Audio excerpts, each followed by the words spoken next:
Brian dan Sally mengenyam pendidikan yang baik. Mereka bertemu dan akhirnya menikah.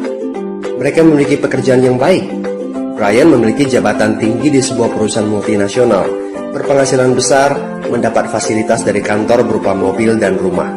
Mereka sangat menikmati hidup. Sering nongkrong bersama di coffee shop sepulang kantor, nonton di bioskop, mampu membeli baju dan tas yang matching, dan pergi berlibur sesekali. Tapi, kenyataan sebenarnya tidaklah demikian. Hutang kartu kredit mereka terus menumpuk tak berujung. Setiap akhir bulan merasa kehabisan uang. Mereka memiliki barang-barang bagus, tetapi tabungan masa depan kacau balau. Brian dengan mudah membeli ini, tapi bukan ini. Tabungan 100 juta pun rasanya masih jauh sekali. Sudah kerja lebih dari 10 tahun, tapi belum sanggup membeli rumah sendiri. Masih tinggal di rumah milik kantor dan mengendarai mobil milik kantor.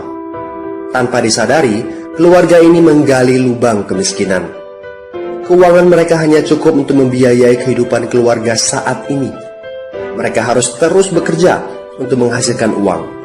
Pertanyaan yang paling ditakutkan adalah, bagaimana jika mereka sudah tua, kemampuan bekerja sudah menurun, atau salah satu anggota keluarga terdiagnosa penyakit serius yang membutuhkan biaya yang sangat besar. Apakah kehidupan Brian dan Sally mencerminkan kehidupan Anda? Apakah saat ini Anda memiliki penghasilan, tetapi sebelum akhir bulan sudah merasa kehabisan uang? Memiliki hutang berkepanjangan yang tidak ada habisnya? Memiliki barang-barang bagus, tetapi khawatir karena tidak punya tabungan?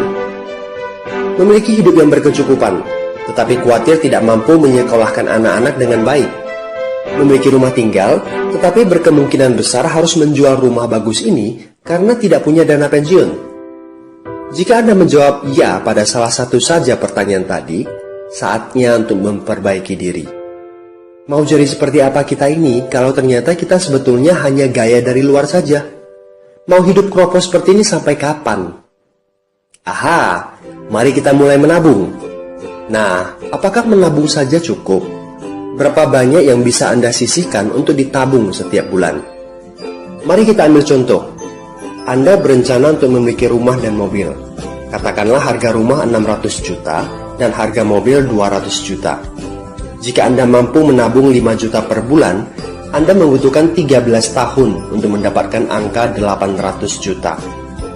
Masalahnya, inflasi membuat harga rumah dan mobil melambung tinggi.